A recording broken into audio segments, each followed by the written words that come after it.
everybody. Thanks for joining. And I'm happy. How many people we have so far, Linda? We got some people with us. Because it's very early on the West Coast. So I hope we do have some people that woke up early to come join us. We're going to have lots of fun. We're going to learn lots. And we're going to make these amazing NCW wallets. Necessary clutch wallets. Original pattern by Janelle with Emmeline bags or Emmeline bags. Not quite sure of the pronunciation of that. So these are what we are going to be making today. They are wonderful wallets, and we are making them into a crossbody, or they can also be done as a wristlet. And so this is what we're doing today. If you purchase the kit, I'm going to go over what you got in your kits. So you got 5 fat quarters that can make 2 necessary clutch wallets, NCWs. We will just refer to them this whole time as an NCW, obviously because it's much shorter to say. So 5 fat quarters will make 2. Also, I know we don't have those fabric kits available still, but we do have this beautiful little gnome fabric, six different feature accent fabrics, and this gnome fabric, which is up and down. Here we go. And so we do have this fabric available and online. And Linda will be linking all of these things as we are going through this process. We have Linda Winter moderating and Lisa Gifford here helping me as well. So let's just jump into what you've got in your kits. We got 5 fat quarters. I'll just flip through them here. And I'm going to be looking at the 2 NCWs I made from this fat quarter bundle already. And we are going to do something different this time. So we'll have 3 different NCWs with this same fabric. Okay, so you got your fat quarters. Obviously you got your set of templates in this nice sturdy bag. And I'll just pull these out and show you what you got. This is a wedge. Let me get the sweet spot here. This is a wedge, and this is a tracing template. You've got a 1x6 tracing template, and okay. I'll show you my tracing templates. Hold on one second.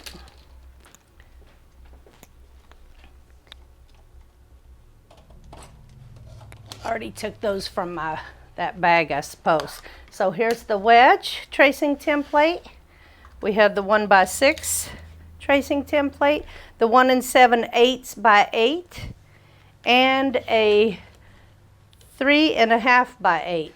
Oh, I need to be putting these like this. Hold on. There we go. So these are, these don't have the get a grip on the back of them. They're just for placing things and marking things, tracing. So I'll put those up. In your templates, you have a few things that you won't be seeing me use. That is these 2 pieces, and the fussy cut window. I won't really need to do that today because I'm not going to be using a feature fabric.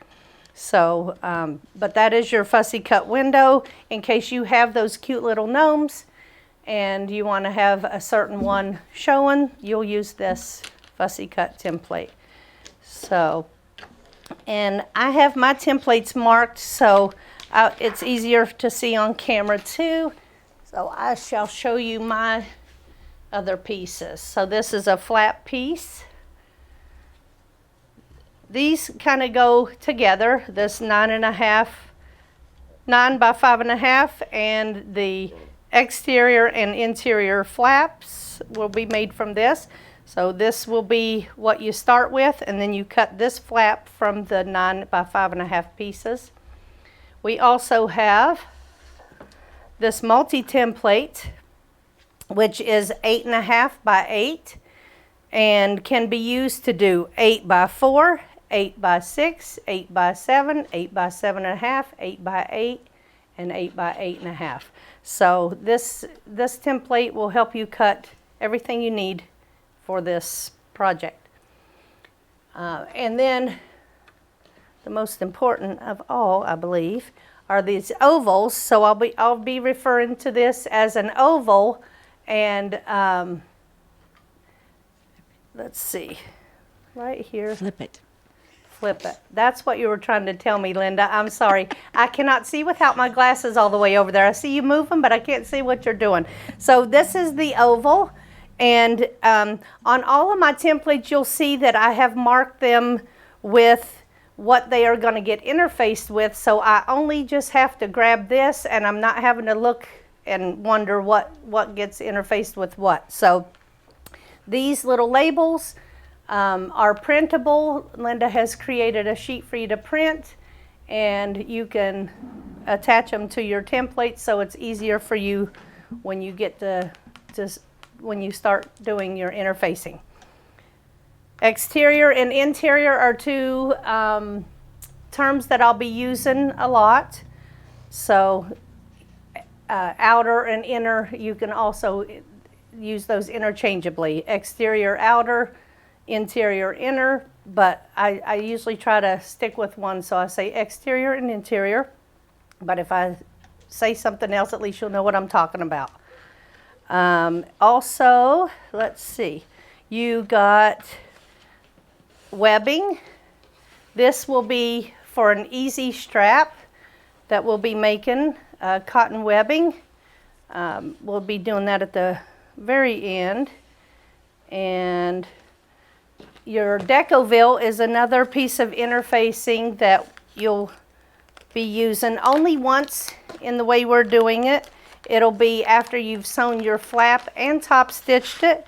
We'll be using a piece of this Decoville to give it structure inside the flap. So, and then you have your hardware.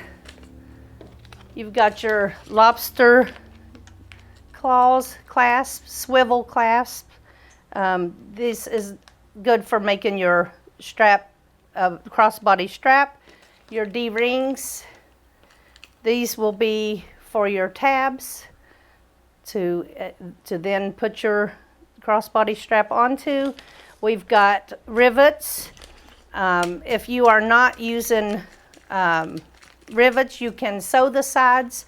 I will not be showing how to sew the sides because I had very much difficulty to do that. So I chose to do the rivets. We have magnetic snaps that you will be putting on your flap and your oval to have your closure. You have two zippers. We will be cutting these down to 6.5 inches, but you have two to choose from. On your interfacing today, I'm going to show you how to cut all your interfacing at one time for both of the wallets. Of course, we're not going to be showing on camera to do two wallets at the same time, but you will have the pieces for your second wallet already cut out when we're done. I will be using this plier to make holes with. I do have the attachment for the cam press, but it's going to be easier to show you with this plier to make holes with. I also usually do mine in an assembly line, and so I find it easier just to sit down and do all my holes first, stick the rivet in to hold it in place, and then I'll go to my press and press them all down at once. And it looks like, oh, your two interfacings. I don't know if I told you about the interfacings yet. So this is 809, which is a stiffer interfacing, and we'll be using it in 2 places of the wallet. And then your 101, which gets put on all the pieces. So you have a lot more, 2 3/4 of your 101. So it covers it all. So, and then last but not least is your waterproof canvas. You were given an 18-inch strip. We're going to be cutting this in 8 inches because that's what we're going to be making card slots out of. So we will probably just head right in and start cutting. While wait, do we have any questions, Linda? Let me finish posting a comment here. I'm answering a question for somebody, and then I want to ask you a few things. Okay. Okay. So I'll just clear this table so I can start cutting things. Put my hardware up because we won't need those for a while. Just a second. 62. Did you show them that you're using the little organizer to put all your templates in beside you? I mean, that would be a really cool thing for them to see. Okay, you guys. So we all get so many things on our tables, and you're looking for a template, and it'll be under your fabric or whatever. So I literally asked for this to be on my table because this is what I use at home. It's just a small, looks like six slots, and it's perfect for what I'm going to be using here today. So I can just have it to the side and grab them. My tracing templates, the 4 tracing templates that I'm going to be using are going to be at my sewing machine because that's where I end up marking things. I'm sure you'll be able to see what I'm doing, but we'll determine if I need to do them at the machine or up here at the table, but I'm pretty sure we can just mark them right there at the machine. So I'll just put those up, and we'll just put things to the side that I'm not going to be using currently. You know, you have to make your space so you can cut your things properly. So I'm just going to put these in my little basket. Baskets are great for getting your things away. And that you've also created a basket that you put your extras in. Yes. And you're going to need wide mouth clips or clips of some sort. I like to use the wide mouth clips. Let me get my, also, see this 28 millimeter, right? 28 millimeter cutter. I know I don't use it very often, but it's going to be your best friend with this project. So I normally like to use my 60 on everything, but my 28 has really been beneficial in this project because you got some little curves to go around and it makes it much easier to do. So there you have it. These open and close a little differently than what you're used to. I'm sorry, you guys, I'm trying to get used to where to show things. Here's your lever that opens and closes your blades. Obviously, I'm going to open mine for the day, and no one is going to come and close my blades because it's just me cutting over here. So I'm going to put those aside and get those out of my way for a second. We're going to do our interfacing first. And thank you very much, Linda. These are the sheets that you are going to be able to print. I'm sorry, I'm doing them the wrong way again. Here we go. And Linda has created these so that you could print them and cut them right out and attach them to your templates if you so choose. If you did not buy the kit, the templates are available without fabric and without being a kit. So hop on, get your templates, because I'm sure that if you've ever made one or you want to make one, the templates will make your life a lot easier and faster. Linda, any questions or anything before I start cutting the interfacing? Yeah, so lots of people have been asking where Sorry. Sorry, I turned my mic off because I was printing these pages. Oh. Okay, so lots of you have been asking where these pages are. I'm logged in as Lisa on Facebook. So when you go to the Creating with Martelli Facebook page, you're going to see under the Community tab, there's a tab called Community. And all of these documents are as pictures. So you're going to see 4 posts from Lisa last night, yesterday and last night. And so the second one has to do, and that's 2 pages, but each of the others are just 1 picture. So you can print those out. They'll all be beneficial. These are things that I got from G, information-wise, that to me were very helpful. So I wanted to make sure that you all knew. Even just knowing what the templates were called, you know, we're not going to be using all the templates in the class, so you may want to use some of the templates and you'll want to know what they are. So let me know if you need additional information. And those bracket pieces that I showed you that we won't be using today, if you follow along with the original pattern, those pieces are part of that pattern. So I just choose not to use those. So we're going to be doing things a little differently. So also, I should go over what those pieces are first, what the oval is, what the exterior. In case you didn't tune in yesterday, go back and watch yesterday's live, or on a replay. But we did a live yesterday explaining all this, but I'm going to do it again today. Here are your flap pieces, right? This is the exterior flap. This is the interior flap. So the ovals are what shows here. This is your exterior oval. This is your interior oval right here. So the interior oval does not show that much. So like Linda put in her chart, maybe choose something that you didn't like as much to be your interior oval, because you're only seeing it behind the card slots and a little bit on the inside flaps, or inside oval here, the inside interior of your wallet. Boy, I'm a little stuttery today. This black here is the waterproof canvas for your card slots. I have a card slot here that was done with white thread, so you could actually see what the card slots look like. They ended up bending like this, and this is inside of your wallet. So then you can actually see that your cards go into here. So that gives you a visual of what we're talking about when we're talking about card slots.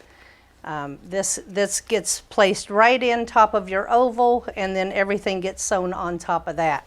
And when you bend it, you will have 12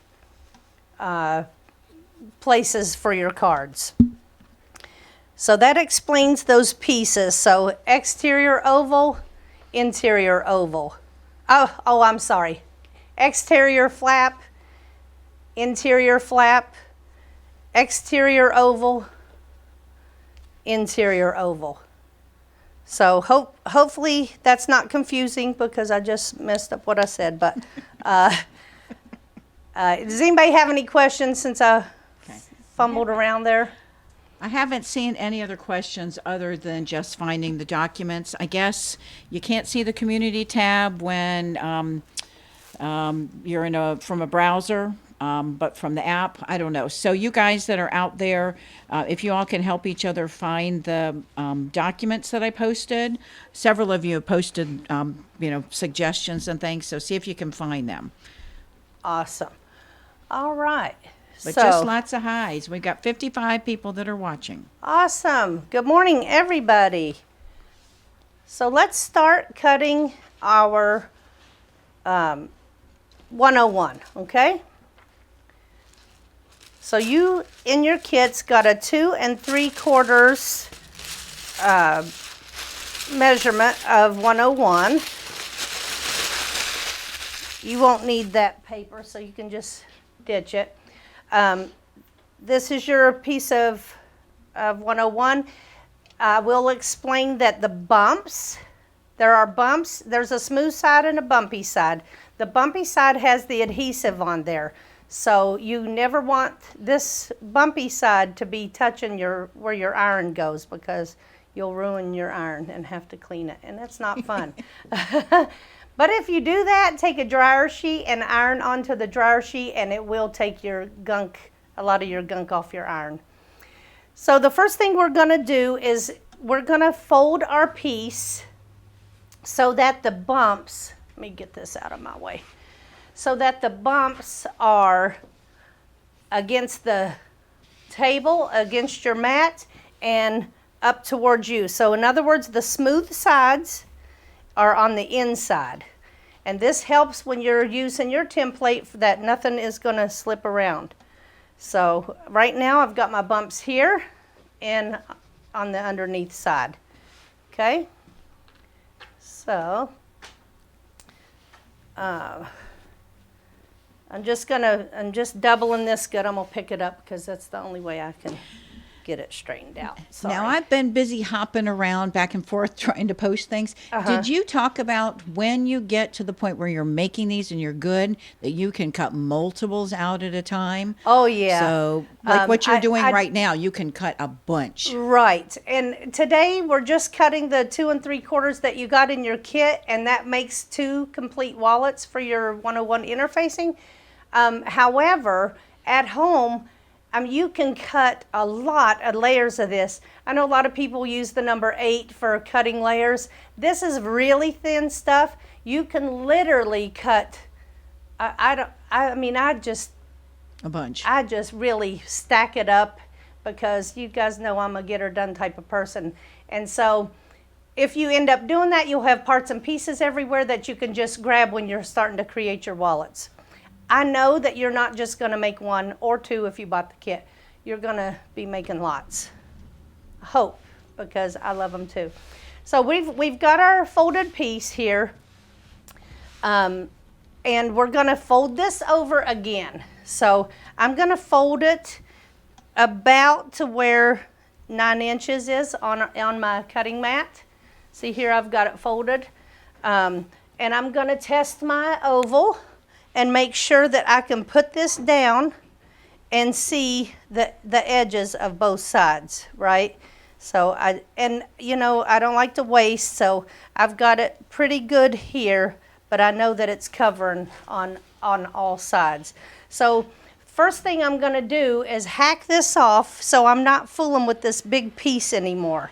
So I'm not cutting it straight or anything, I'm not using a ruler, I'm just getting it to where this is a more manageable piece. I'm just going to slide that up there, and we'll subcut that in a minute. But now we're going to take this and fold it over again, and we're going to test our multi-template on here, and we're just going to fold it so it's doubled like that, and so that it covers on both sides here too. Okay?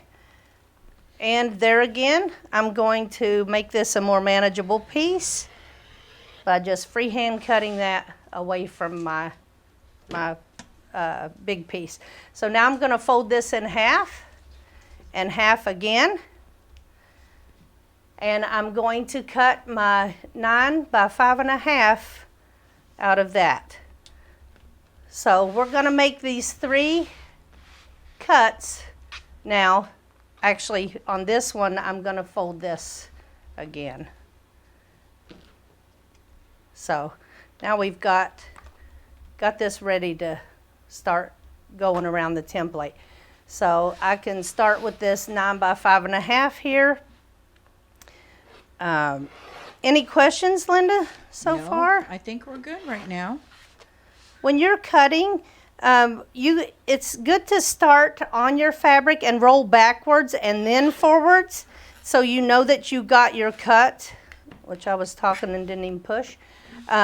So I either do that or I start off of the fabric and go, but when you start off of the fabric and go, sometimes you can make it bunch up. So now after this, these are all done, and we're going to set those aside. You guys, save these scraps because they are good scraps for smaller pieces in other projects. And so we're done with that 9 by 5.5. I'm going to go around this whole template. This is our multi-template that's going to be used for lots of stuff. Right now, our zipper pockets are going to be 8 by 7.5. So since I already have this and already have it together, I am going to take my template and line, see where here it says 7.5, this 7.5 line. That means it's an inch off of what I just cut, right? To me, it's faster to do it that way. I'm going to come over here where I'm not on that square. And I'm just going to line this up and take an inch off of here. You can line it up with your 7.5 on the other edge. I'll show you that way. How about that? Use the template for what it was created for. 7.5. So we're going to go on this and line up your 7.5 right here. And then we're going to be hacking just this inch off. Now we've got a 8 by 7.5, and these are perfect size for our zipper pockets. Okay, so let's go back and talk about what you just did. We had somebody that's saying I can't keep up. And then how many layers? Am I going too fast? I'm sorry. Well, I think just because you're used to cutting and they're not. So talk about the oval and how many layers you did, and then talk about the multi-tool and how many layers you did, and then the 9 by 5.5 and how many layers you did. Okay, so, well, it ends up, you end up getting 8 pieces for your 9 by 5.5, the way we folded it. So you've got 2, 4, 6, 8 layers of your 9 by 5.5. The same with your 2, 4, 6, 8, with your 8 by 7.5. Those are your zipper pockets. And then your ovals you have 4. You'll end up with 4 ovals. So on your oval, we're going to just cut this so it's a little more manageable. I like to do that first and set that aside with all the other scraps. I tend to cut my straight edges first, so I will get those cut off and turn it around, and see here how I'm able to just slide this all around and it's not coming undone. That's the magic of these templates. So now I've got this cut on the sides good. I will take my 28 millimeter and go around the edges. So I'm just coming right up against that template, and you know, there's nothing that says you have to like go all in one like that. You can do it in little spurts so that you get the right, get it cut right. I like to go like that. Sometimes I'll just cut that off, so get that out of the way, and just keep turning my template to where I get a nice good cut. So that literally concludes all the cutting for all the 101 for our wallets. Any questions? Nope, I'm just posting links for the 28 millimeter and for the blades for anybody that doesn't have it. And again, those of you that have it and haven't used it, this is a perfect project to pull it out and try it. Literally, I haven't used it in a very long time. It's very good for cutting the bony template too, but this is awesome. You'll see when we're cutting the flat pieces, it's also awesome for that.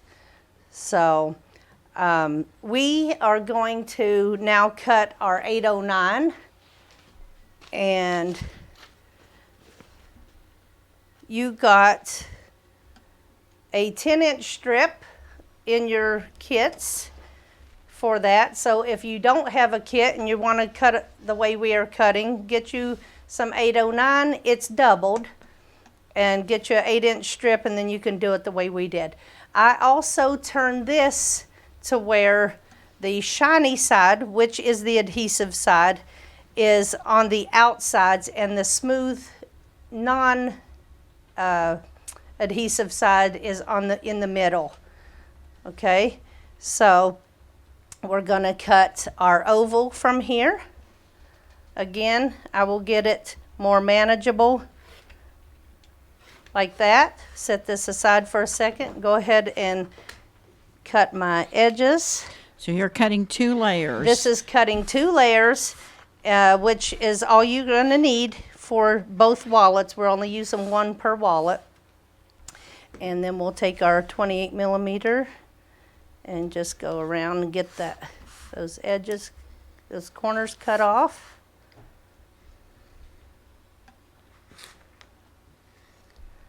Okay. As you can see, I just used my blade to just scoot them out of my way. So we've got all that cut. There's our 809 ovals. And now we will cut our 9 by 5.5. See, if I'd have put this back where it belonged in my little slots over here, I would have not had to be hunting for it. Work smarter, not harder. So we're going to cut our 2 9 by 5.5s right here. You can use your regular rotary for that.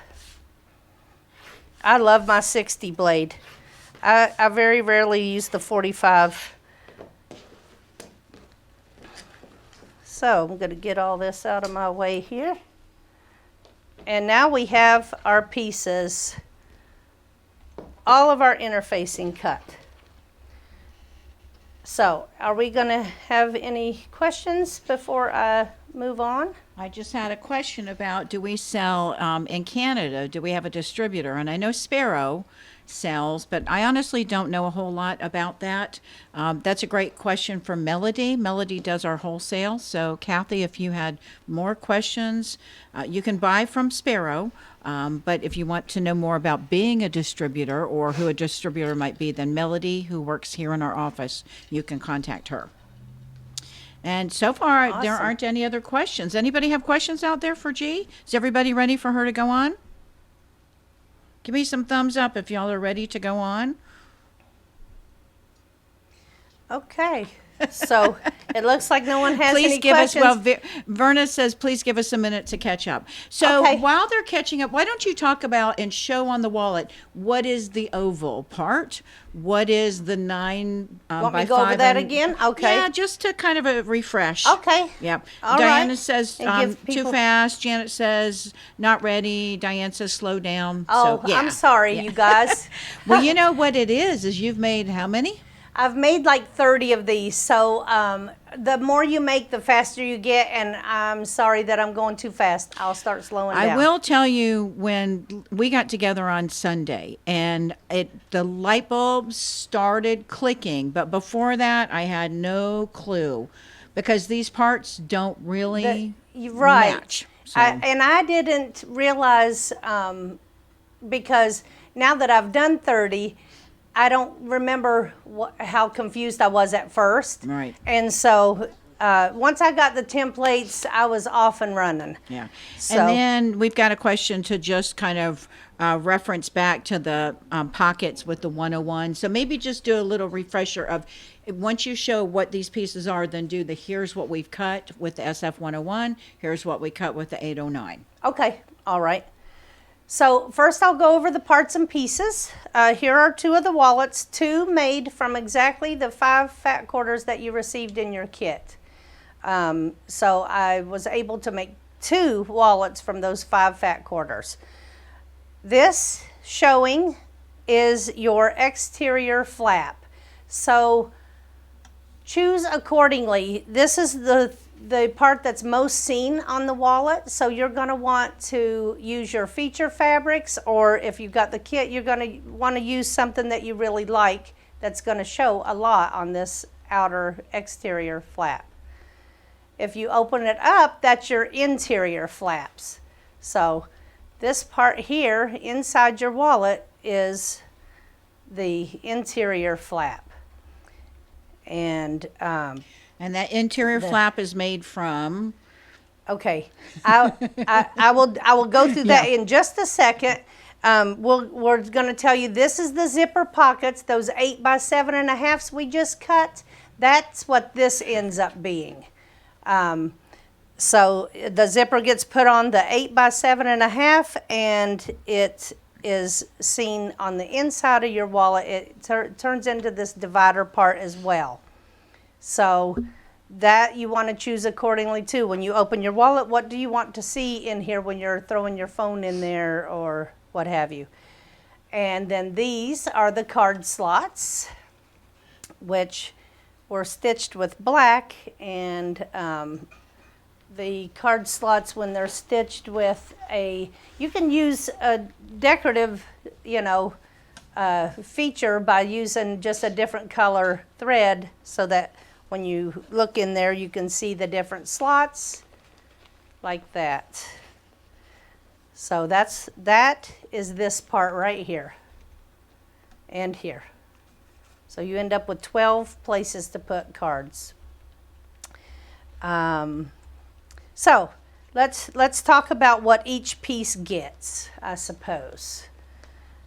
So that is why I marked my oval templates. So the exterior oval gets 101 and 809. So where there's a comma, the 101 is first, then 809. The interior oval gets just 101. Okay? So just remember that if it's exterior, it's going to get more than the interior. So your exterior gets 101 and 809. So that's that. Your flaps, you've got an interior flap and an exterior flap.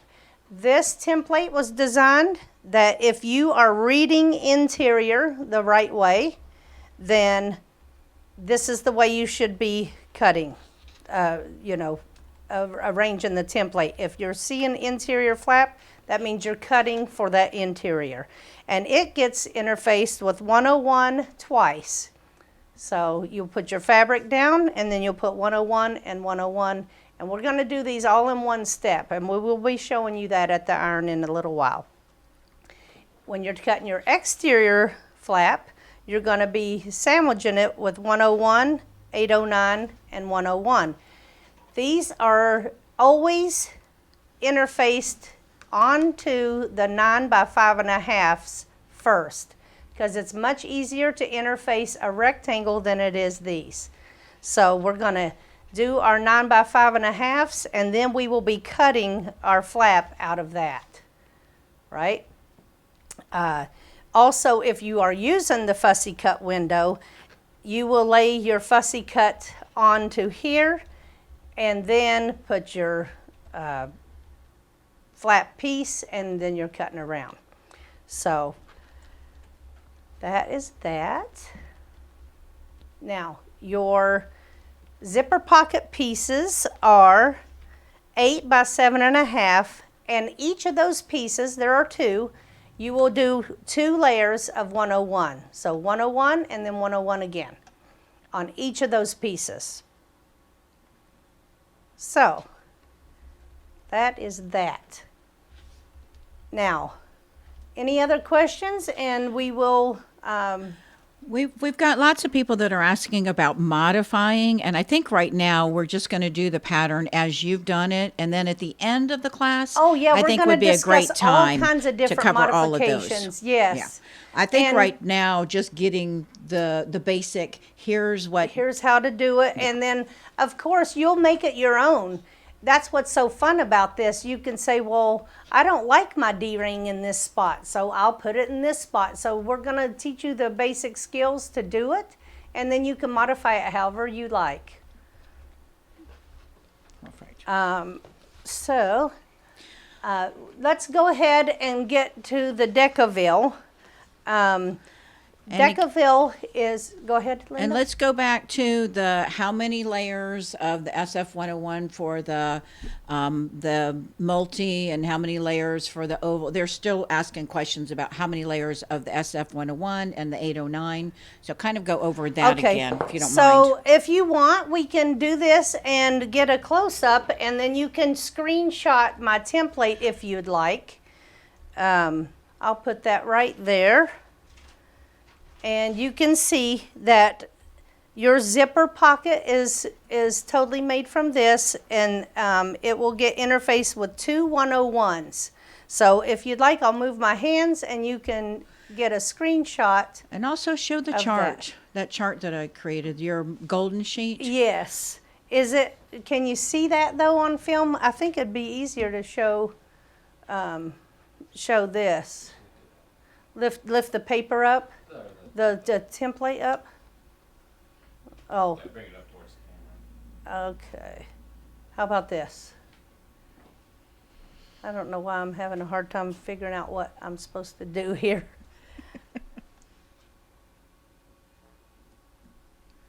Oh. Oh, okay. We're talking about up in the air. Here we go. So, what this says to me is my two 8 by 7.5 pieces are going to get two 101s.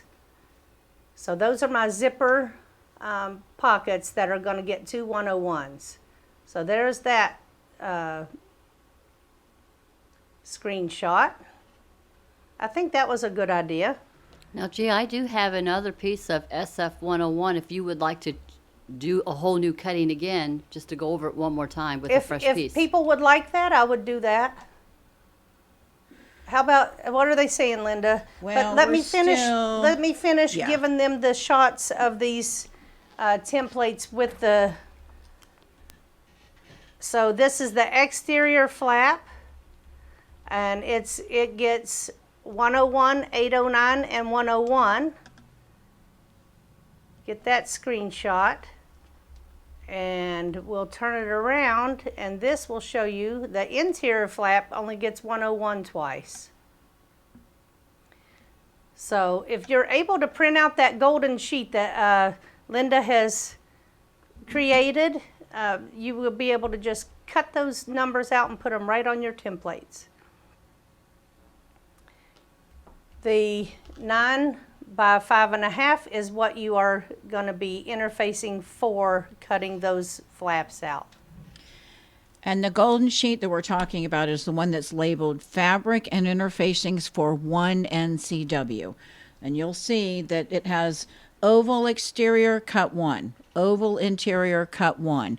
You're going to be using on the oval exterior, cut 1, use 101, then 809. So it's a cheat sheet. It's a big time cheat sheet. Yeah, if and you it's haven't, amazing that you can just do a little glance at it and know what you're supposed to be doing. If you haven't printed it out, when we take a break, then I highly recommend you print out all of those documents that we have for you. And again, I apologize for not getting them posted till last night. We didn't really think we would need any of these, and they thought that we figured these would be helpful. So this is kind of an extra thing. Definitely print those out.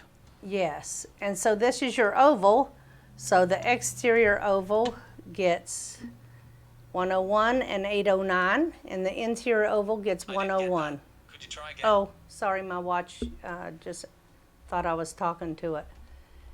So screenshot that. Am I? There we go. Oh my gosh. Let me take my watch off because he thinks I'm talking to him. There we go.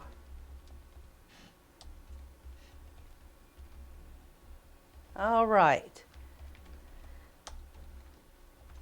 I don't know where we are going to take a break, but maybe that will be a great idea for everyone to print that out. Okay, we'll go ahead and break till 10:30 right now. We'll take a break until 10:30. That way you guys can locate the sheet and print it out so it's not as confusing. If you would like us to recut the interfacings again, we can totally do that as well. And the broadcast will continue, but there won't be any audio. So you won't hear us, but it's going to continue. That way you can just pop right back on at 10:30. Hey everybody, welcome back.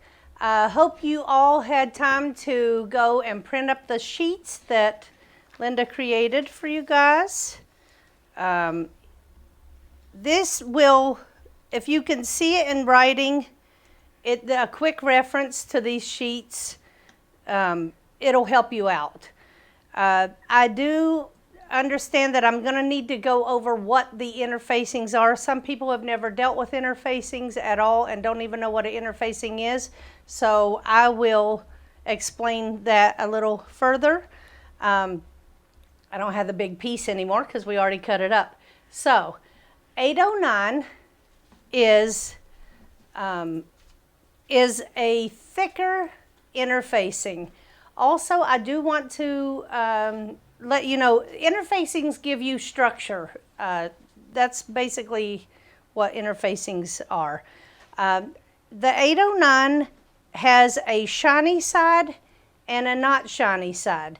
So you want to make sure that when you are ironing that see here, if you bend it, you'll see the shine. You want to make sure the shine is not anywhere near your iron. So it needs to go where your iron is not going to touch that. I will say the 809 is a little more fiddly to iron on, but it is good for structure, and it is available at your local quilt shops and your local Joann's. It's easy to get, which is part of the reason why I have decided to use the 101 and the 809, mostly because it's accessible. You can buy it quickly. When you're in a bind and you're in the middle of your 20th wallet and you didn't buy enough, you can run and get it. So that's your 809. It's the heavier piece, and it's the smaller piece if you bought the kit. The 101 is it reminds you of muslin, actually, you guys, but it has bumps on it, which are that's the adhesive side. And we are using the 101 quite a bit in this wallet. It's mostly composed of 101. It's easy to iron on, and it's less expensive. Okay, so that's another thing I was thinking about is this going to be affordable for you to make for all your gifts and such. The only other piece that we are going to be using, which I didn't cut yet, is Decoville. I had never heard of Decoville until I started doing the NCWs, and so what I'll tell you is it is fusible. If you can see, it has a shimmer on one side and one side it doesn't. Again, the shimmery side is the adhesive side. So, but in the way we are doing this, we're not adhering it to anything. This is going to be slid. We're going to cut this out, and I'm going to show you how to cut it out. We're going to slide this into our flap to give it a little more structure. So this, if you could feel this, you would feel that this has got some girth to it. It's, I don't know how it's kind of thick, but it's still pliable, right? Some people that cannot get Decoville for whatever reason, a lot of people use Peltex, Pellon Peltex, which is available at your big box stores. However, I did not enjoy using the Peltex. It is quite a bit thicker, and if you're not sewing on an industrial machine and you're trying to sew through that, because some people actually iron it onto their flaps and then they end up sewing their top stitching through it, it's not very easy to do. So the way I'm going to do the flap with the Decoville, you don't even have to sew through the Decoville, which I was thinking about, hey, everyone doesn't have an M7. Everyone doesn't have an industrial machine. So I wanted this to be able to be done by whatever machine you're using. So I tried to keep that in mind. Any questions, Linda?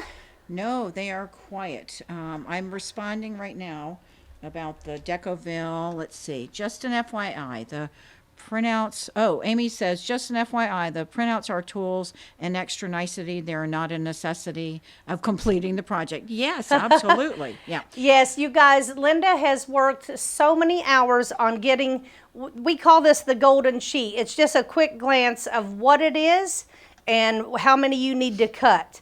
And so I think if you got lost when we were cutting or whatever, please print that sheet out and give this a look when you're, and also you guys, I think it would be probably wise to just watch along today, and then it's going to be available for replay. So if you didn't catch something, you can always go back and watch it and follow along that way. And Amy wanted to know if Buckram would work instead of Decoville. Buckram instead of Decoville. I am clueless on what you're talking about, so that's something I can't speak on because I have know. no idea. I've never heard of that. Like I said, I've never even heard of Decoville until I started these NCWs. I've learned a lot of stuff along the way of doing this, and Buckram is used in hats and very kind of traditional fitted clothing, especially old. If you're thinking about doing a rehash of the 1800s or something. It's so maybe 2 layers of buckram. You'll get to see when we get there. And for anybody that's asking about measurements and those kinds of things, I'm going to mention watch the replay because we've talked about the measurements and the numbers and those kinds of things. And again, the sheets that are there for you. So definitely watch the replay. Right now, I would just like G said, go ahead and watch, have fun with what we're doing. Just take it in. Don't worry about doing it right now. Absolutely. Take notes, you guys. I wouldn't, if I were in your place, I'd be taking notes and just watching and enjoying the process. So with that being said, I think we should probably cut our Decoville. You can post your questions in there, and Linda does a great job of moderating and fielding the questions, but she'll stop me if need be. So for now, we're going to keep cutting. There's only the one more piece of interfacing that we're going to need to do to finish our interfacings. So this Decoville, you got a piece that looks like this in your kit. Let's see, you got a 17.5-inch strip. It's enough to make even more than 2 wallets. What we're going to do is cut a 4-inch strip off of here and get this a more manageable piece. So I'm going to just take this and get 4 inches. Hey, do you guys mind if I take 1 second to flip my board over? I really enjoy the purple side of the mat.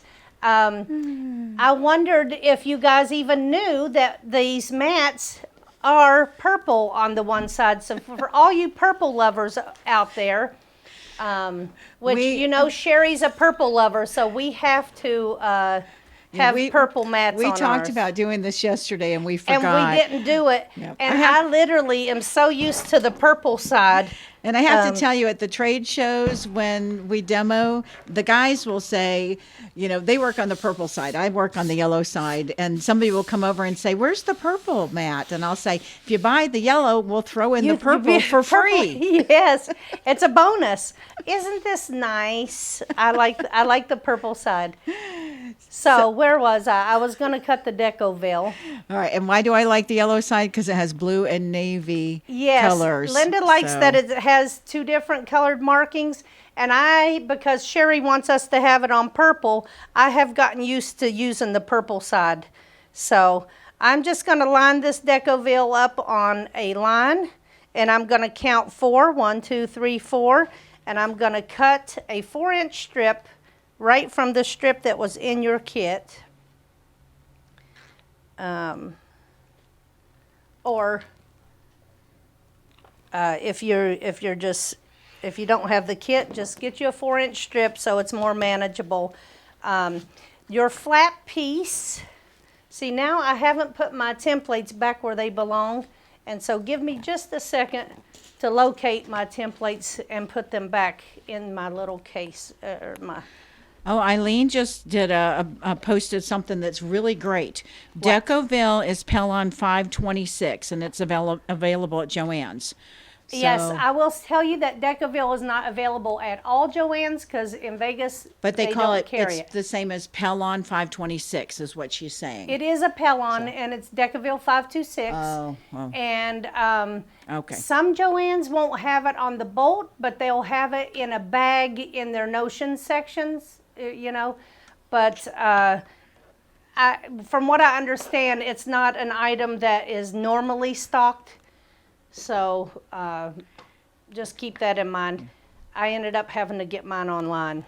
And I live in Vegas, but we only have 2 Joann's anyways. So anyway, we're going to go back to cutting our Decoville. It's going to be inside our flaps after we sew our flaps. So it needs to be smaller because we will have sewn our flaps, flipped our flaps, and top stitched. So it needs to be smaller than the flap piece, right? And instead of making a whole new template, I will just show you how easy it is to size this. So we've got our 4-inch strip here. I'm going to line it up on a line, and I'm going to put my template 1 inch down from that, right? So I'm going to, if we can get an overhead of this. He's already got My you. template is, I need to scoot over here, obviously. Okay, so I'm going to line it up right here on a line. Let me move these out of the way. I'm lining it up on a line. I'm going to take my template and line it up on 1 inch down from that line. So I'm going to hold this in place, and the end of my template is going to be on the next line down. In other words, we're taking 1 inch off of this flap piece from the bottom, from this flat edge, and we are going to go ahead and cut this. Remember, with these templates, you can move the template and the fabric or whatever you're cutting will stay in place. So we're going to go ahead and trim around this. Hey, if I'm looking for my zipper later, it's on the floor. I just dropped it. So remind me, okay? Right here is a little bit of a tight spot, so just take it slow and follow your template. And there's nothing that says that you can't go back and get a little piece if you missed it the first time. Okay, so we literally just traced around our we cut around our template, and it was 1 inch smaller. So we've got a smaller piece, obviously, look at this, than our template. So now what we're going to do is just take a 1/2 inch off of this side and a 1/2 inch off of this side, and then it's going to fit into our flap after it's sewn perfectly. So I literally just take this and line it up on a 1/2 and chop that off. I'm going to turn this around again, line it up on the line, and I'm just using my flap template to cut a straight line because this edge is straight. Cut that off. Now I've got a little bit of sharp corner here and here, so I'm just going to round it out a little bit, and then I'm going to set this aside. Now yesterday we were talking about different piles that you need to have. I like to have a pile that I'm going to the ironing board with. I like to have a pile that, like this piece, it's totally done. So I'm going to put it near my sewing machine, so that's my sew pile. I don't have to mess with this again right now. So I'm going to put it in my sew pile and get it out of my way. Also, while I have the Decoville scraps here, before throwing them out, I am going to go ahead and cut. Since we're only cutting for one wallet, we're only making one wallet, I'm just going to get approximately a 1 inch square out of my Now, obviously this isn't straight. It doesn't matter. If you wanted to be picky about it, you could take this and cut exactly a 1-inch square off of here. And that will make you happy. You need 2 of these squares in order to, what these are is going to help protect when you put your magnetic snaps on. It's going to help protect the fabric from those little prongs. Okay, so we've got our 2 little Decoville squares that we'll just put right there, and we'll get rid of the rest of these scraps. Now, I am going to put them in the little bin down here, but it's to be used later. So don't throw anything away. Okay? So let's see what we're going to do. Now all of our interfacing is cut. We are going to go ahead and take our waterproof canvas and get that cut. So if you, now I will explain what waterproof canvas is. You cannot, as far as my Joann's is concerned, you cannot find it at Joann's. Waterproof canvas is something that does not need interfacing. So you will find lots of variations of this NCW, and many, many people, including Linda Olson, who started all this craze, you will find that a lot of them use the waterproof canvas as their ovals as well, especially their interior ovals, because it does not need interfacing. So if you're in a hurry and you need to make a wallet really quick, use the waterproof canvas on your interior oval, and then you don't have to interface it. But for today, we're using this waterproof canvas as our card slots. It's got a nice heavier feel to it, and it's kind of slick here in the back, you know. And obviously people use this to line boat seats with and everything else, but we're going to make card slots from it. We have any questions, Linda? No, just a comment that Heather said instead of cutting the squares of Decoville, she cut circles. Oh, no see? hard points. Another variation. I said that works too. Yeah. But no comments. Everybody doing okay? Now, I know she was talking to me when she said, don't throw the scraps away. Yeah. Yes. Yes, Lisa Some threw people like scraps to away. pick up and clean while you're still creating stuff. And then you end up with a color that you might not want when you're trying to find a scrap to do a tab with that you So forgot sorry. to do ahead of time. I would have just cut it off the bolt. What I'm doing here is I'm lining my waterproof canvas up, and since it's a longer strip, and it's longer than the width of this table, I am going to fold it up nice, and I'm going to line it up down here straight, and we only need 8 inches, an 8-inch strip off of here in order to make one set of card slots. So I'm going to take my ruler and measure 8 and 4, 12. I'm going to cut right here on the line 22. Line this up. And I'm going to push and make sure that this is pushed down so it doesn't bow that much. Right? So I'm going to come towards me and then cut up. This is fairly thick, but I've got a 60 blade rotary cutter right here, and it just sliced through it like butter. So I'm going to, for now, put this piece away, because you cut 8 inches from that piece and you'll have another card slot. But right now we're only making one set of card slots. I will say that sometimes it's wrinkled. I wouldn't suggest ironing on your waterproof canvas.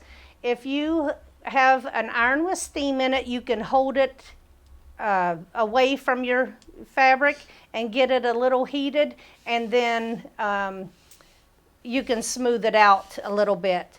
It's really not detrimental if you have a wrinkle, okay? Some people heat it up when it's all the way done to flip it and top stitch it, which I'll show in a little bit. But, and also we will talk about Teflon sheets.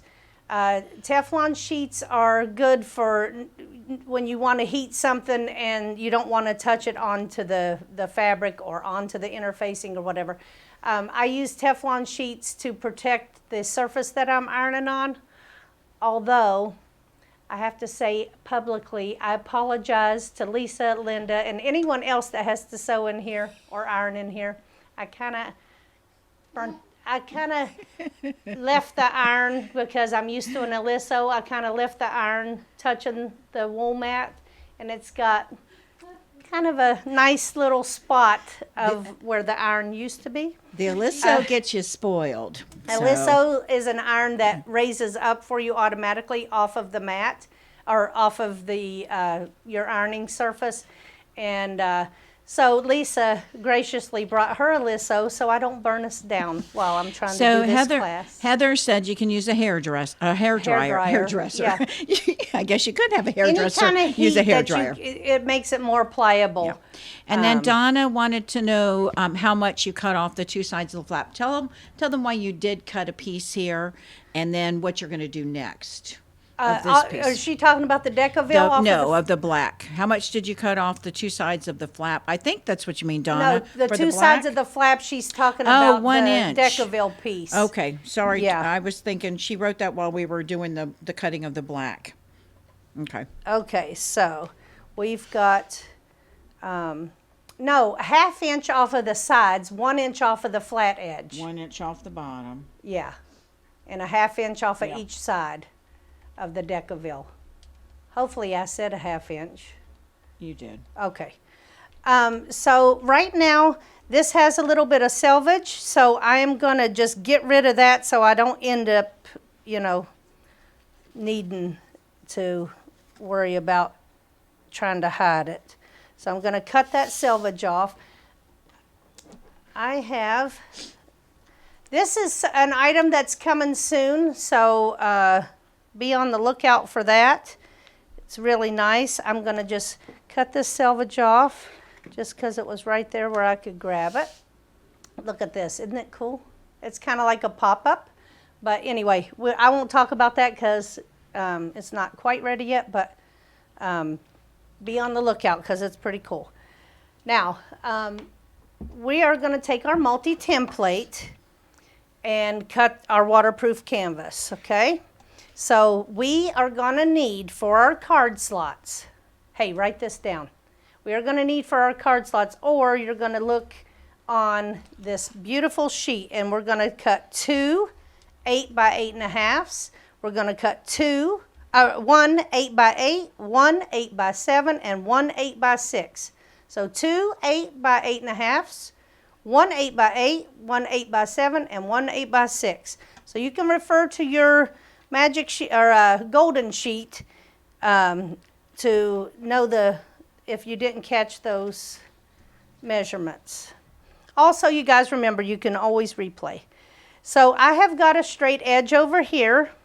So I'm just going to continue right like this with my template. Actually, I'm going to turn it so I can cut right. So let me get this turned. I really should. Let's fold this and get our shiny side on the inside and our canvasy side on the outside. So when I move the template, it's not going to slide around. I think this is how I did it. So that when I turn. So now we're going to do our 2 8.5s.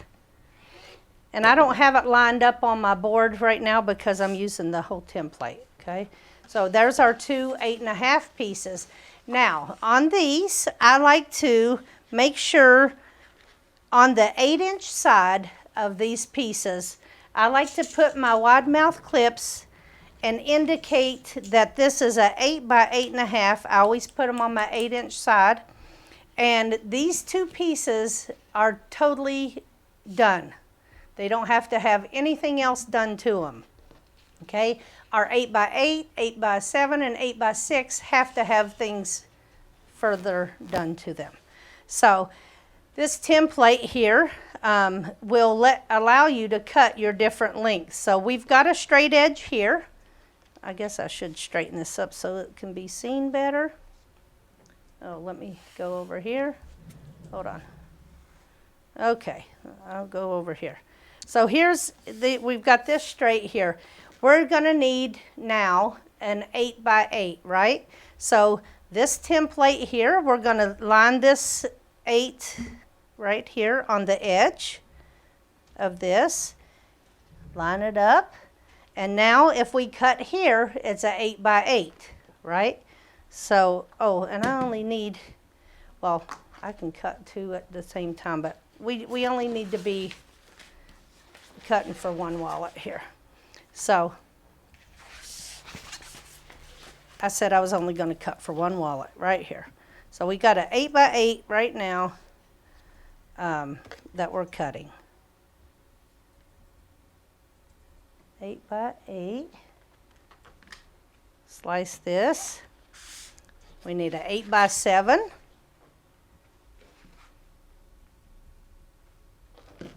So we're going to find the 7 line and put that on there.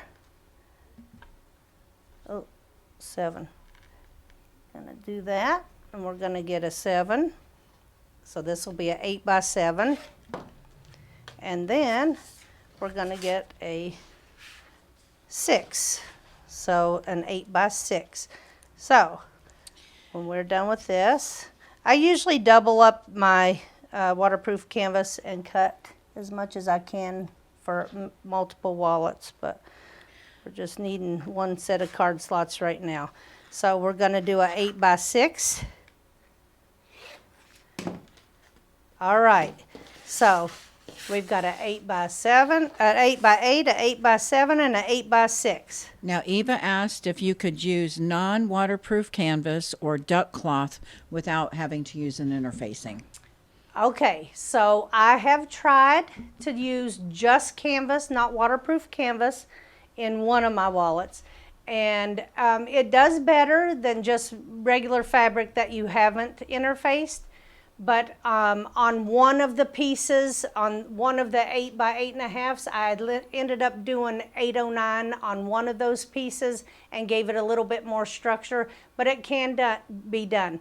Also, you can use totally all fabric as well, but they will need to be interfaced. So later on, we're going to be talking about different variations, but you can use all fabric, which in this Gnome wallet, this is all fabric card slots back here. Right here and right here. These were all done with fabric, but they need to be interfaced. So I interfaced all of these pieces with 809 in order to do that card slot with all cotton fabric.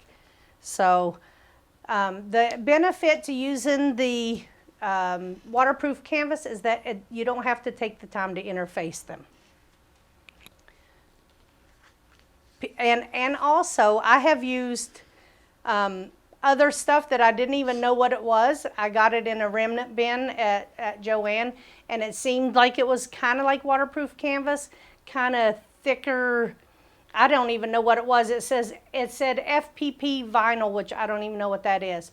But I used it as card slots, and it was quite heavy, but it worked. So you probably can go around in your sweatshops, in your sewing rooms, and probably find things that would work if you don't have the waterproof canvas. Now, And it's just all about interfacing. You just want things to be a little bit more sturdy so you don't have a floppy wallet. yeah. You don't And want a that's- floppy wallet. That's what Heather just said. She said, with the Just SF 101, the wallet's floppy. Now, Linda Olson had a great suggestion. She said, could you show a close-up of the front versus the back of the waterproof canvas, because it's confusing for which side is for the outside. Oh,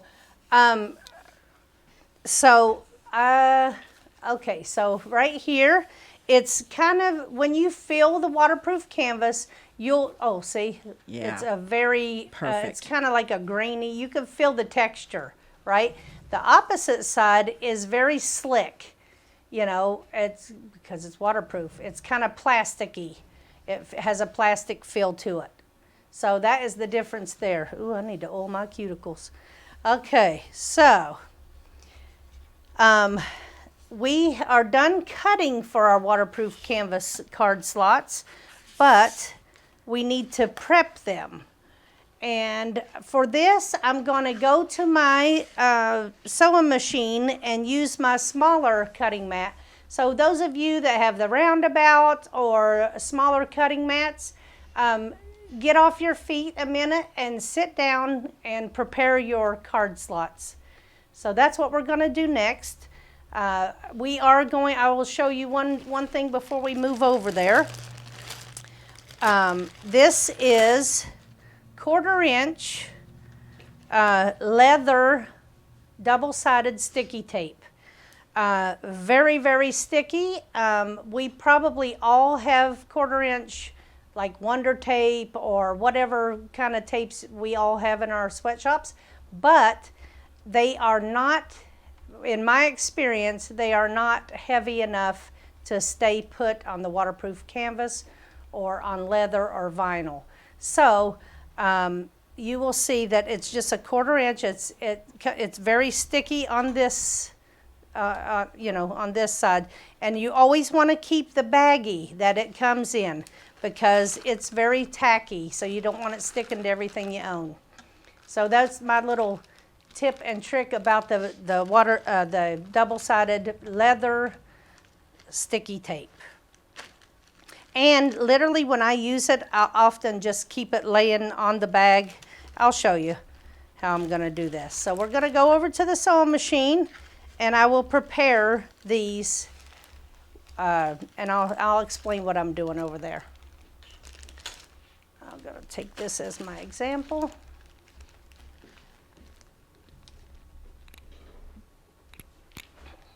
Okay, I'll put this over here.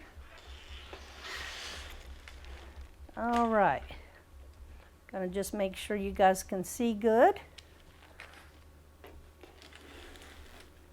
Remember, our 8 by 8.5 pieces, we've got the wide mouth clips on there, which means we are not gonna be doing that to, those are already ready to go. So we'll start with our 8 by 6 piece, doesn't matter which one you start with, and we're gonna flip it over to the plasticky side of your waterproof canvas, okay? So we are gonna line this up on the board, and I'm gonna use my board markings in order to show you how to do this. If you don't have the double-sided sticky tape, you can actually use your board too and fold your waterproof canvas up to that line and use some wide mouth clips, which I didn't bother to bring over here. Let me get some. What have I done? Okay. You guys, it's so cool. They have a huge bowl of these wide mouth clips, and I usually just keep some in the bed of my machine for when I need them. But I wanted to explain this. If you don't have double-sided sticky tape, you would take and fold this up to a 1-inch line, which gives you a 1/2 inch, and you would wide mouth clip this all the way through, and then you'll go and top stitch it. But I will tell you to invest in that double-sided sticky tape, which makes your life so much easier. And you're not doing and redoing. So I'm going to take this tape and I'm going to lay it on my baggie so I don't get it stuck to my mat. I'm going to put my tape just where the top of my tape is, right at my 1-inch line. I'm going to push with one finger. I'm going to stretch this across and I'm going to end it right there at that line, and I'm pushed down, and I've got my precision scissors and I'm just going to make a snip, and this is totally put on here now, right? So this tape is 1 inch from my edge, and then when I get to the next step, I'll be folding up to the top of that tape, okay? So I'm going to do this to the 8-inch side on the 8x6, 8x7, and 8x8 piece.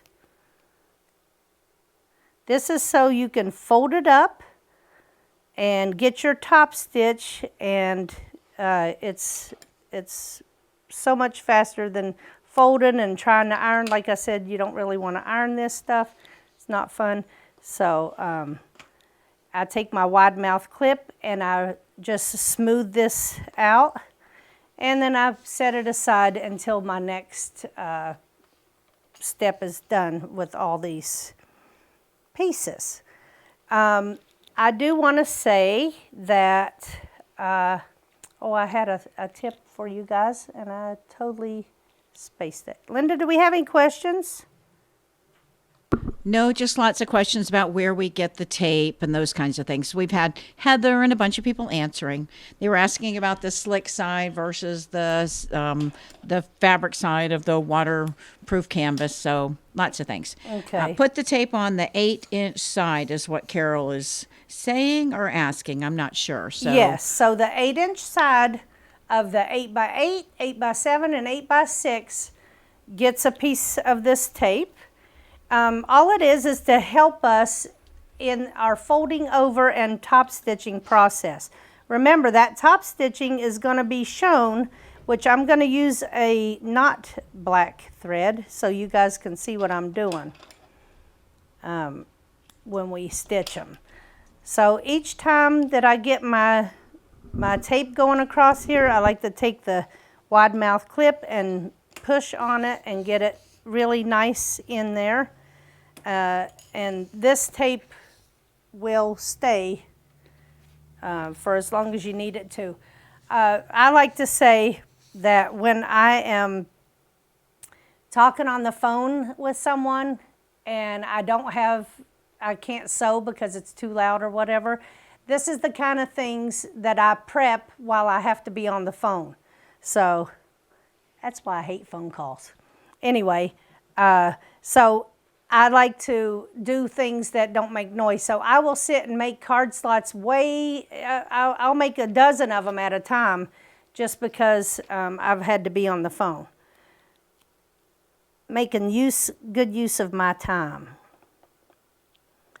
We got any questions? So I'm pushing here, and then I'm stretching this straight across, and I'm going to touch down right where that line is again on the opposing side. And then I take my wide mouth clip. Do you see how this is sticking to my fingers while I'm trying to move it out of my way? It's very, very sticky. And remember, we're not going to be sewing through this, so don't worry. And we had a couple questions again about the tape. Somebody asked, is it 1/2 inch between the tape and the edge of the fabric? So talk about the markings again, and then Okay. again on the 8-inch side of each of the 3 pieces. Yes. So I've got my 8-inch side here. I have it lined up. The bottom of my waterproof canvas is lined up on a line, okay? And I'm going to go 1 inch up from that, and I'm going to tap down with my tape. So the top, the way I'm looking at it, the top of my tape is right there with that 1-inch line that I'm looking at. So I'm going to push down once I get it right here. I'm going to push down, and I'm lifting up and stretching it to go across here. I'm not going to tap down. See how it's up in the air? I'm not going to tap down until I am looking to make sure that the top of my tape is going to be where that line is. And then I push here, I snip it off, and then I'm going to smooth it down. So I'm going to take my wide mouth. You see here? This is stuck to my finger. These are really sticky. I'm going to smooth this across here, and I'm going to set it aside. However, that was my last piece, so I'm not going to set it aside. I'll just start with this one to show you the next step. I'm going to go ahead and put my sticky tape right back on its roll and right back in its bag. Don't throw your bag away. I made a mistake of doing that. And then I'm just going to get this out of the way. We don't need it anymore. And our next step is to fold these up, right? I will tell you that this I guess you could call it fabric. This fabric, it's not easy to bend it over and not tape it and still be able to go to your machine and top stitch this without it getting all skewed. So ask me how I know that. So, and the other 1/4 inch tapes just aren't strong enough to hold that for you. So I'm going to take my scissors and I am going to score this a little bit right here on the edge, and I tend to like get a hole put in it almost, and I'm going to push and lift that piece up, and once it gets started I'm going to hold this part down and just pull this off, all the way off. Put that trash over to the side. Now what I'm going to do is bend this piece of fabric up, and the edge of my fabric is going to go to the edge of my tape. So that creates a 1/2 inch fold, and then we'll top stitch that. So I start on one side, I get it pushed down. As you see, it's holding, it's not flipping back. So I'm going to just walk my fingers all the way along to the next edge, pushing down while I'm going across here. Perfect. So now it's perfectly folded, a 1/2 inch. I'm going to take my wide mouth clip and just smooth over this. And now I'm going to flip it to my other side. This little trick here will save your soul. I'm going to just score it again. I like to get it into like a little pokey hole. And then I got to lift it up. I'm going to push my scissors here so the whole thing don't go flying. I'm going to unpeel that. Not unpeel, I'm going to peel it. And then I'm going to start right here on the very edge and get my end folded up nice. I'm holding this other side up in the air, and I'm just pushing down to where because if you push down and you're not lined up, it's not easy to pull back off. So we're going to just keep pushing just little bits at a time. And actually, on my last one, I'll just not talk and fold it, and you'll see how fast you can end up doing it once you've done it a few times. This, it kind of might look fiddly right now, but it really isn't. It's genius. So I'm going to just get it all pushed down with my fingers, and then I'm going to just go over it with my wide mouth clip. See, these wide mouth clips have uses, many, many uses. So here is your piece. This is the top side, the correct side of the fabric, the right side of the fabric. And now, after I do this to the 3 pieces, they can be top stitched, and that ends up, that's what you see, this top stitching, okay? Perfect. So let's get our other 2 pieces folded. Gonna score it and poke it up, hold my waterproof canvas, peel it off, fold up just the edge, get that to match up. Now you're lining this edge up, you know, to get you successful to keep on that pattern. So we're pushing down with our fingers. This part you're trying to make sure that it doesn't fold over on the tape.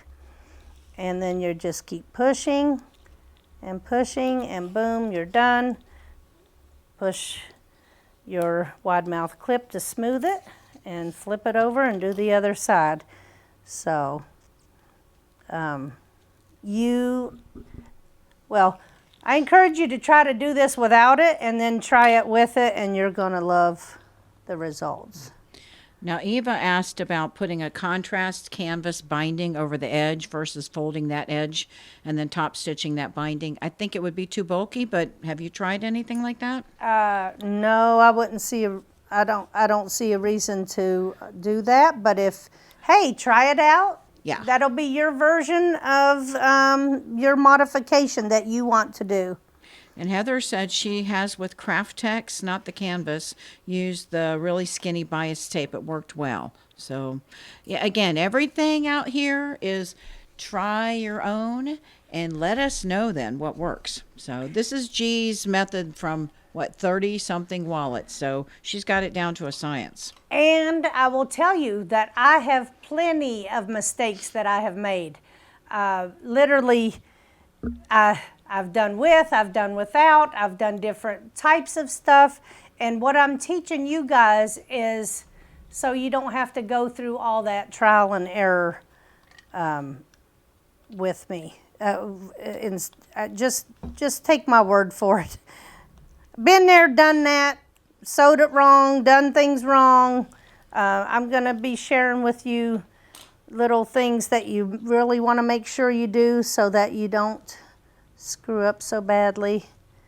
I've made all the mistakes. I've tried a lot of different things, and this is what I found to be the best combination of everything. I literally did, I don't know, 20, probably not 20, probably 15 different combinations of different interfacings and how many interfacings. And, you know, to me, the combination that I'm using now is perfect. The wallet is very structured without it being too bulky.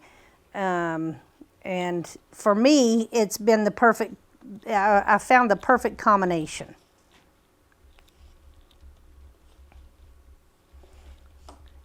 Any other questions? Verna asked if you could use 1/2-inch tape. I told her that she has to be able to sew through it. Yes. So you want to use a 1/4-inch tape. That way when you are top stitching this, you're not going into your tape. Now, I will talk about a Teflon, a non-stick, you know, or Teflon needle, Schmetz, that I use on some parts of this. Mostly I use the purple needle, but if I'm using any kind of leather or even on this waterproof canvas, I like to use, because it is a little bit, I don't know, kind of sticky-ish. I like to use that non-stick needle. In fact, I've made a leather wallet last night, a vinyl wallet last night, so I still have my Teflon needle on here, so that's what I'm going to continue to use at the moment for my waterproof canvas. Actually, I'll probably just keep that needle in there the whole time. So we have a question from Diane, and then we have a question from Amy. Diane's question is, if you use cotton and 809, do you still just fold down the raw edge with the two-sided tape? I'm sorry, Linda, say it again. If I was you trying use- to find my drink. If you use cotton and 809 instead of the waterproof canvas, do you still just fold down the raw edge with the two-sided tape? I absolutely do. Okay. And then Heather has a serious question here. Or Amy has a serious question. How many wallets got chucked across the sweatshop? I know one of Shal's that is still waiting. She hasn't thrown it across there yet, but she has a big flip-a-tois. If you don't know what flip-a-tois means, that's one of my sayings. Flip-a-tois has various meanings, but it means a mistake. But yeah, or you know, you'll hear me use it and just apply it to what you think it means. Right here is going to be the shot of what we just did. We're going to stack them on top of each other and get a close-up of what this actually, what we accomplished here just now. And without the top stitching, you can't really see that good, but yeah, you can. See here? Where are we at? Right here. There's our card slots. But the next thing we're going to have to do is top stitch these, okay? So let's go ahead and make our card slots completely and get those out of the way, and then we can feel accomplished that we finished a major piece of this wallet. All right, any questions? No, I think everybody's good. I posted that we're going to take a break in now 9 minutes. Oh, okay. So, yep. Yeah, well, let's top stitch these real quick. I actually hid a piece of scrap in my thread bag over here so Miss Lisa wouldn't come and throw away my garbage. So I got Yeah, because I cleaned that out yesterday. I know you did, and I went and hid a piece in here so I'd have a leader. On top stitching my waterproof canvas, it depends how decorative you want the stitch to be. Lisa, what stitch length did you end up using on this card wallet or card slot? I think I was doing the 4 point, yeah. So mostly on this whole wallet, I'll be, if it's top stitching or I want to have like a decorative look for my stitching, I'll use a 4 point when it's not vinyl. If you are using vinyl or leather or something, I tend to use a 4.4 on my stitch length. But for this, I'm going to be top stitching the sides that we just folded over on a 4 point. Okay. Also, if you are using a Janelle machine and you have the HP plate, I'm using the HP plate and the HP2 walking foot. I do suggest that you use a walking foot feature. If your machine has one, it will help you as we progress and have more layers. Any questions on that? No, Carolyn said she's going to watch the afternoon, she's going to miss the afternoon, so she'll watch the replay. And Donna asked what the label on the multi-bonus template is, and I'll... So it just says that you need two, the zipper pockets, and you need 101 and 101. So 2 layers of 101 on that 8 by 7.5 piece. So there's 2 8 by 7.5 pieces. Those are your zipper pockets. Those are going to get interfaced with 2 101s. Okay, so on this HP2 foot, I have made myself a mark right in the middle of my foot. And so this provides me a way to not have to change my foot or needle position or anything else throughout the entire wallet. So right here in the front of my foot, I've made a little mark, and that is what I'm going to follow along my edge, and that's going to give me a nice top stitch. If you want, set your machine up to where you're doing an 1/8 inch from the edge, and I'm going to try to sew a little slower today so we can hear good.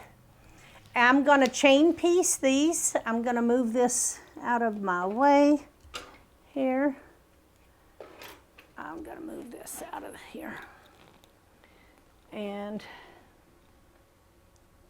I'm going to just put this down here.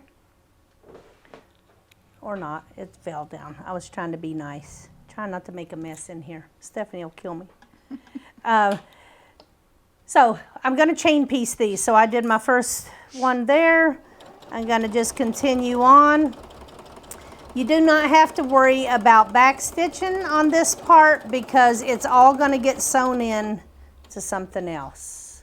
So I will take any questions while I'm sewing that you have. So we've got several. Hang on, let me finish posting. Copy. Okay. So again, they wanted to know about the needle that you're using to top stitch the card slots. What foot are you using on the M7? And then what about the 8 by 8.5 inch pieces? Okay, again, I'm using the HP plate and the HP2 foot. I'm using the Schmetz non-stick, in other words, Teflon needle. And I'm using a 4.0 top stitch length. And then Janet asked about the 8 by 8.5 inch pieces. We'll get to that. Remember, we set them aside because we don't need to be bothered by those right now. We're going to get to that. Stay tuned. And if they don't have an M7, what do you recommend them using? Again, I would prefer you to try your walking feet because we are going to end up with lots of layers, and so your walking foot makes your fabric feed evenly from the top and bottom at the same time.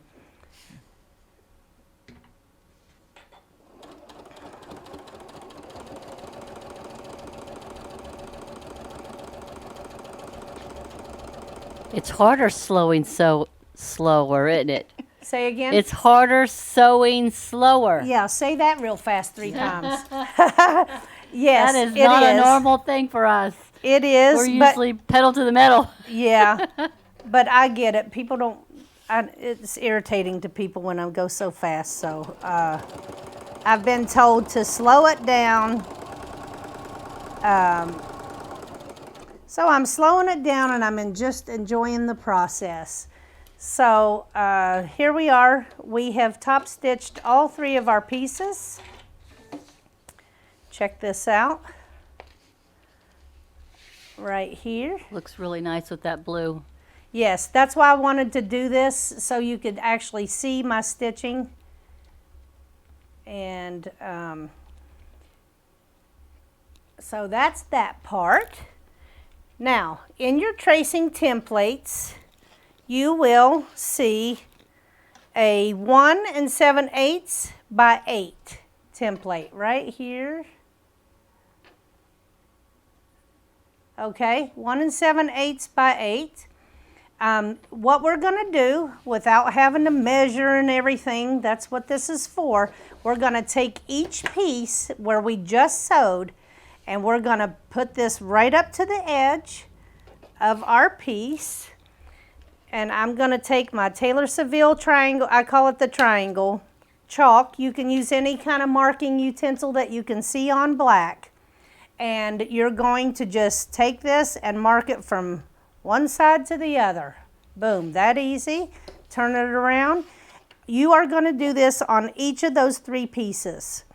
What this is your sew line, and this is what actually stops your credit cards from falling all the way through your wallet. Okay, so that's the purpose of these lines. And we are doing that to each one of our pieces. So that's why this template set is so amazing, because you don't have to sit and measure and think, or you can just sit and create. So how nice is that?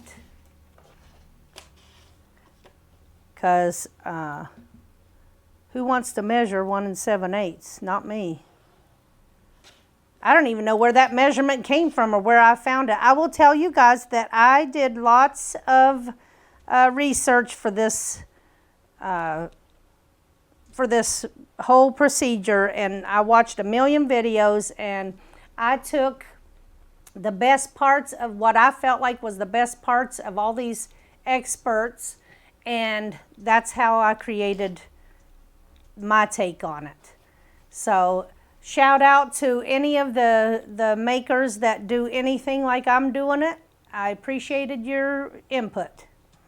I couldn't tell you who did what, but thank you. And Any questions? Yeah, Linda asked, are you marking on the top or back? On the top, right where our stitches, right down from our stitches, because we need to be able to see, that's going to be our sew line. So I am marking on the good side, the right side, the correct side of the fabric, the not slippery side of the fabric. The canvasy side is where I'm marking. And so we're done marking this. Okay, so for the one who was so anxious to see this 8 by 8.5 piece, we're going to pull this out. And I remember that I have this marked, I had this marked with my wide mouth clips to let me know where the 8-inch side was. Now, it's just so, because I'm too lazy to go and remeasure everything. But also, you will know if you don't have the correct side because your pieces are not going to fit, right? So, and my two 8 by 8.5s, one of them is very wrinkled. You can't see it on camera, but this one is very wrinkled. I am not going to worry about that because I'm going to use this as my other piece in the back. So I'm going to take my better looking piece of 8 by 8.5, and I am going to set it right here. And I'm going to take my biggest piece, my 8 by 8, and I'm going to set it right on top of this 8 by 8.5, okay? Now we're going to go ahead and break for lunch. Oh, okay. But we've got, Eva had a quick question. What are we going to be doing first this afternoon when we get back? Well, we're going to be finishing up these card slots, and then we're going to be hacking off our zipper and cutting our actual fabrics. Perfect. All right, so we're taking a break. This broadcast will end. We have another broadcast that will start right here on the Creating with Martelli Facebook page at 1:30. So you're going to look for session 2. So session 1 is over. You'll be able to watch the replays when we finish if you want to try to catch up. But just sit back and enjoy. That's really, I think, the best way for you to be able to take all this in. It may sound a little confusing, but all that's going to be crystal clear when she gets finished with this. Yes, I promise. Thanks, G. We'll see y'all in a